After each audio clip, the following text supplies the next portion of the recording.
Donc moi je suis Christophe Sacré, je suis non-voyant et je suis animateur multimédia à l'UNADEV et comment je fais des formations en informatique sur PC. Ça va de l'apprentissage du clavier jusqu'à la programmation web et parallèlement j'apprends aussi sur les quelques jeux qui existent pour les personnes déficientes visuelles. Je montre aussi ces jeux-là. Là, moi, j'ai fait un atelier sur un jeu ultra réaliste sur un vol d'avion et malgré tout, j'avais eu qu'une seule personne.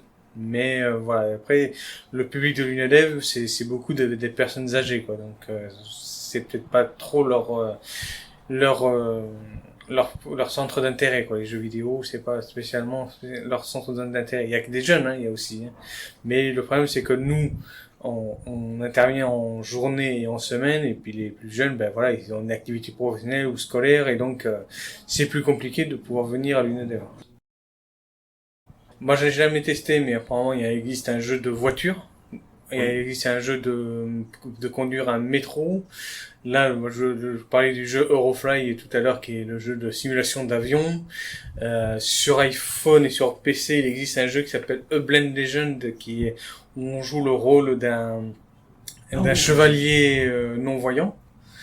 Donc ça, c'est Je l'ai joué. d'accord. Donc voilà, ça peut être vraiment très très varié quoi. Après le tout c'est de réussir à trouver comment les solutions, comment transmettre une information qui est normalement visuelle Mhm. par les autres sens. Donc en espèce plutôt auditif quoi.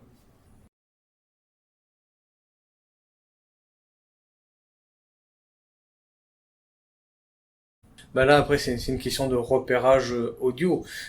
C'est comme par exemple si on comme quand on joue avec Blend Legend, on entend si le son sort à droite ou à gauche et tout ça. Donc ça Mhm. après la façon d'utiliser après de déplacer le personnage et tout ça, ça peut être avec le clavier, avec la manette, peu importe. C'est surtout l'important c'est de savoir surtout comment on donne l'information, comment donner l'information auditivement surtout.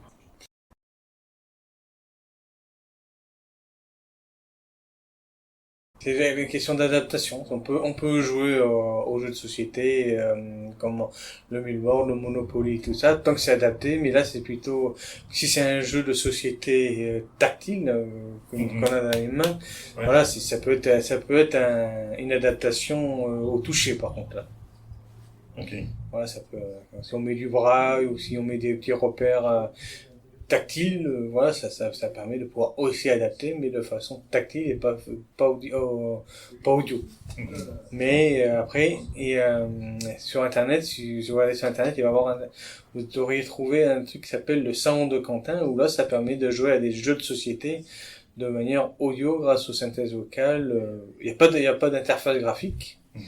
mais on peut jouer au Millboard, au Monopoly, aux échecs. Enfin, ça fait longtemps que je suis passé dessus, mais il y avait à l'époque au moins une vingtaine ou une trentaine de jeux quoi, de société.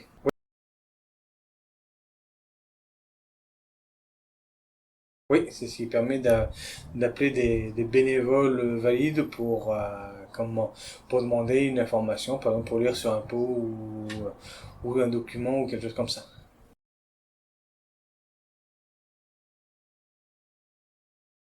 À ma connaissance, oui. Maintenant, je ne saurais pas vous les quantifier. Moi, je l'utilise en tout cas, ça m'est arrivé de l'utiliser. Non, parce que moi, je fais pas de formation sur smartphone, mais mon Mhm. collègue Pierre, je pense que oui.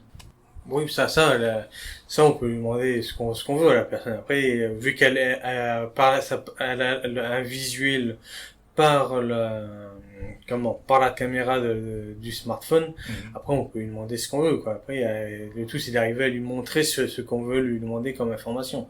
Voilà, avec mon téléphone, bon, quand tu l'as, peu importe. Je mets la caméra devant un document ou quelque chose Mhm. comme ça et je lui dis qu'est-ce que je veux qu'elle me donne comme information. Est-ce que je veux une couleur? Est-ce que je veux comment savoir si c'est un courrier par exemple qui est l'expéditeur ou voilà des choses comme ça. C'est une personne donc là je peux lui demander ce que je veux à la personne.